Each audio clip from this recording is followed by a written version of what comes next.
Hey guys, welcome to my newest summary. This is the 1000 Polar Lights original series Star Trek Klingon D7 Battlecruiser. I actually completed this model like a year ago, almost exactly, and there's a couple of really detailed videos that kind of go on at length on the build, but I never did complete actually a summary, and was redesigning how I do my rapid summaries, and so I thought better late than never, and do a quick overview of the key highlights from the build, and so that you can kind of get a big sense of it quickly, and then that way, if there is some part that you're interested in, if you happen to be doing the model or just are curious, then you can go check out the appropriate section of the detailed one to find out what I'm talking about, and so hopefully that's enjoyable and helpful, maybe even for you. The first thing that was important to me, this was often the case on these 1000 models from the original series, was to get the paint choices correct, the colors that were used. I tried to keep them as close as I could to what we believed to be the screen used version of the model. That's what I tried to duplicate, and so I used the couple of tones that we're fairly confident in.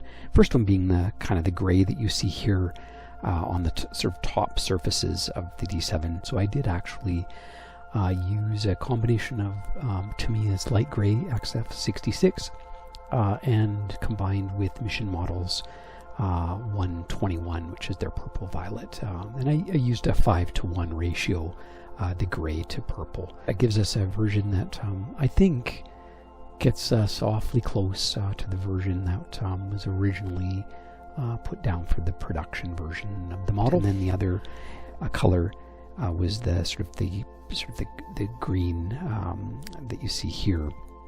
I actually did use a two-tone version, which is maybe a bit not conclusive if that was the case, but you really can't even see the difference other than this in this one spot. It's just a ever so slightly whitened down version of the same green on the boom section, and so that's really where you see that.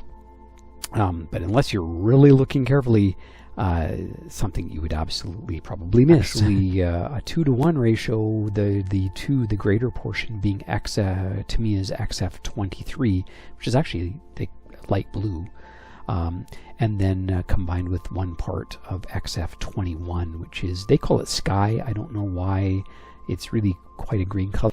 And then the lighter green that was on the boom, the same color, but toned down 50%. So really just at a 1:1 ratio with my original green to XF2, which is just adding in XF2, which is just white. And that gave us the other two tones that are on the model. All the other colors are provided in the details of this video, so if you are interested in any parts, you can get the details there too. So definitely refer to that. In terms of the silver pieces that you see, they were originally chrome. That's what came with the model, and so you can see the chrome here, and then on these on the Cobra head vent pieces that you can see there on either side. But clearly, at least from what I could see, the original model was not chrome. It was a metallic, much more, I think, closer to this kind of aluminum kind of color. And then there's a little bit of kind of some shiny gold there, inlay on each of the sort of nacelle pylons there that are going down to support the warp engines. Little pieces that are missing here are the chrome pieces. These guys are no longer chrome, so they've been sitting in the bleach for a day here, and you can see they are no longer chromed, and in fact they're pretty base plastic there, so we can actually probably get those out here. Those guys out there right now. There we go. And on the nacelles themselves, there was kind of a little what again had been chrome but is now aluminum or metallic aluminum sort of color were a part of those as well. Rest of the silver was sprayed. Looks fantastic. I really love that color. It's just such a nicer metallic than the chrome. It's I think I mentioned already. It is this aluminum, which I'm in love with, and it just has a great, kind of aluminum look, but it's a really nice solid kind of silver. These little sections are going to be painted gold ultimately, both of those. So, but I'm just letting this set up first, and then I'll add that gold in. Some of these pieces are a bit challenging in the sense that the model, a lot of these are what they're captured, so you have to kind of assemble the pieces, like this sort of the bullnose all goes together, and these have to be inserted. Same with here, they're inserted as part of the, you can't add them at the end. These two, according to instructions, you kind of have to have them entrapped, but I actually did modify them slightly so that I could add these at the end, just to give a really nice line. It's just something that it seemed that the original model certainly had perfect, and almost that sort of that line where it looked like they were inset, and so I did try to do that here as well. And these ones, of course, could be added at the end, just in the same way. They look similar, I think, on that original model, and so this kind of did that. These are a little tricky to get in after, so what I found worked on the other side was a couple of things. So to be able to do it, of course, we're retrofitting this, and so I can put in the top part and then kind of try to get it to go down. So to do that, I have to take off just the back little bit of this bottom tab. So about that much is more than enough. And then I just cut that off like that. Oops. Just go a little bit further. There we go. Yeah, so we can see that that's now just gives us that little bit of extra clearance so that it'll be able to kind of go down into there. And then in addition, take off a little bit here, about that much. There we go. So now let's try that again here, and so it lets us just insert there so that we've got a little bit of slippage there. Yeah, and then that just goes down nicely, and then we can just slide it into place here now that it's down kind of into position. I like that. So that looks really, really nice. Of course, the other big piece of the model is the decals themselves. I had a very old version of the model, mine, and I knew that. When I ordered it, cultmantv.com, it even said this is an open box. It's an old model, and it was. And so my decals disintegrated. The very first one actually this very front one is the original, but even it started splitting, and I had troubles. And then from then on, every single one, I mean, these ones completely just fell apart. Even before I put them in the water, and before I could even take them kind of out, they were already starting to come apart. So I should have really been more proactive on that issue and probably put my decal film kind of on top. I should have treated that originally. But as it turns out, and I do this with all of my models, the first thing I do when I get it is take the decal sheet and go scan it in at a high DPI. And so I'd done that here, and I was able to print them out and be able to lay them in here with my version of them. I actually have a video on how I did that, and actually used this model as the example of how to produce a decal set work, because I had to use it, and I'll put probably a link up here in case you are interested or ever need to do that sort of thing, to that video. Really, really happy with how they turned out. They're just great. It adds a lot. There's not like a ton here, but what's there is important because it is a fairly simple model. The other little thing you might notice here is the sort of mounting here. The original model came with a stand that's very fixed. It actually looks like this. And the little piece kind of plugs in there. You can still use it. You can see how I still got it where that actually can go there. And then the stand piece actually just attaches into here and actually snaps into place here. And so it looks fine. Thing is it's very stout. It doesn't sit off the ground very high.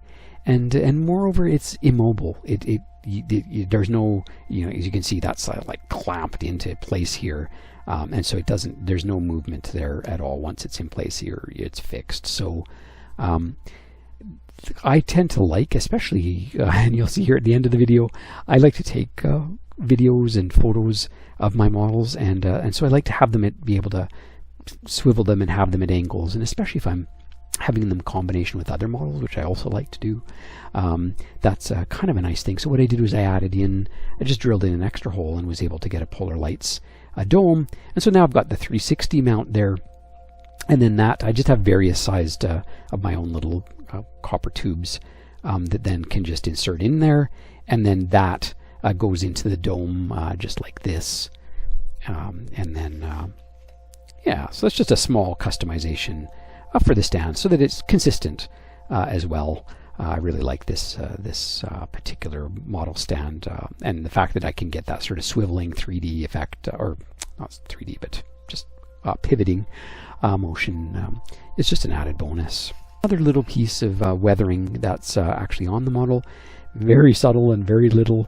Aside from the paint itself, that's one thing I don't know if you notice or not, I used a very dry coat, the final coat, well actually all the coats, but even that final one is very, very dry. Both the paint itself and the dry and the dull coat that's on top of this held at quite a distance, so that it just gives it a very, very dry look, and that gives it a certain feel and a certain texture that almost sort of intrinsic weathering, I guess you could say. I really wanted that because I love the feel of it. It makes it feel aquatic. It makes it feel like a shark or a stingray. It actually has that stingray back end. But the other additional weathering that I added was on the nacelles themselves. I don't know if you can see it or not, but there's very slight bits of what we call sort of soot. I added that.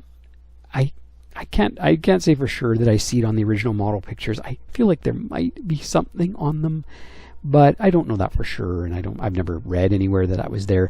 But it is part of my the Enterprise 1000, the original, or actually the original 11-footer Enterprise absolutely had soot on the nacelles and on the very back, a little bit on the very back end edge of the ship. And so I felt that maybe that's something to do with the warp engine dynamics.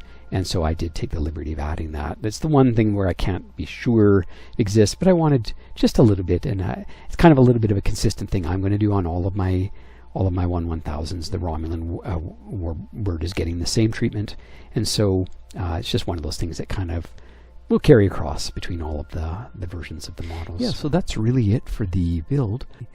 I'd encourage you to go ahead and check out the detailed videos that I talked about at the beginning that have been around for a while. If you haven't had a chance to look and you're just looking at this one to begin with, they do provide a bit more detail, and definitely quite a bit more detail on each of the build elements, and might be of interest, or something that you might want to watch if you're building the model, or just interested in seeing some of those techniques. And I'll put a link to those at the end, so that you can easily access them, as well as a link at the top here to get there. I hope you enjoyed the model and enjoy this quick summary, super ultra quick summary.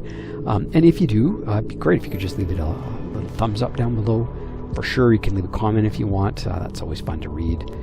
Also, if you like the style of this video and sort of want to be notified whenever I release new content, then absolutely consider subscribing as well. That way you can kind of be notified whenever I release something new, or if you click that little bell button up at top. Anyway, thanks so much for watching, and we'll hope to see you on the next one.